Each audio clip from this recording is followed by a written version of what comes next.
hard to spend time alone? Just you, yourself, and you after work, on a Sunday, on a vacation? Is it really hard for you to be single? When you're single, are you thinking all the time about how you need to be in a relationship?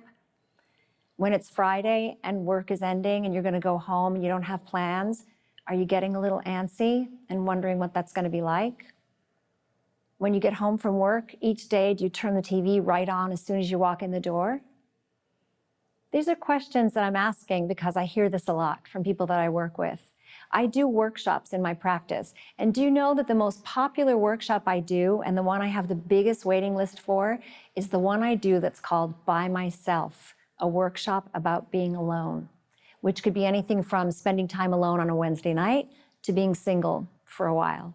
It's the most popular one. My practice is in New York City, and New Yorkers are notorious for working 14-hour days, and then on our weekends, we all have to have projects, or we've got a second job, or a charity, or volunteering. We're very busy bees, right?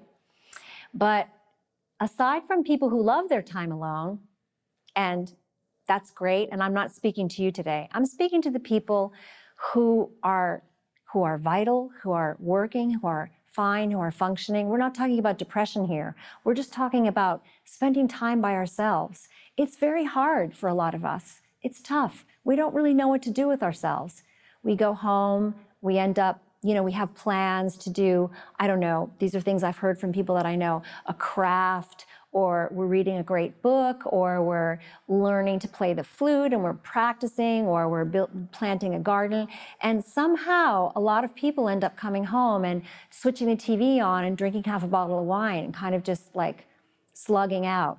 Not that slugging out is a bad thing. Sometimes we need to do that, of course. But if this becomes a routine and you start to notice, wow, it's a little hard for me to be by myself and enjoy it. It's hard for me to have fun on my own. Then we need to kind of think about that and think, oh, okay, be curious about it. That's all. This is something we can just get curious about. And by the way, curiosity is very good for the brain. We've learned this in the last 10 years with all the fantastic brain studies that have been going on. Curiosity is fantastic for the brain. And also, by the way, curiosity is the way that I want all the people that I work with to approach anything that they're struggling with. If we approach anything with judgment or with a race or pressure for performance, our brain isn't going to like it as much. We need to just be curious. Gee, I wonder why it's hard for me to just come home, put my stuff down and think, wow, I have a few hours to myself. What am I going to do? What kind of food am I going to fix for dinner? And am I going to listen to some music? Or is there a great HBO series on? Or was I going to knit that scarf for my aunt's Christmas present? Or was I going to take a walk with my dog or call my girlfriend up and see if she wants to get some pizza?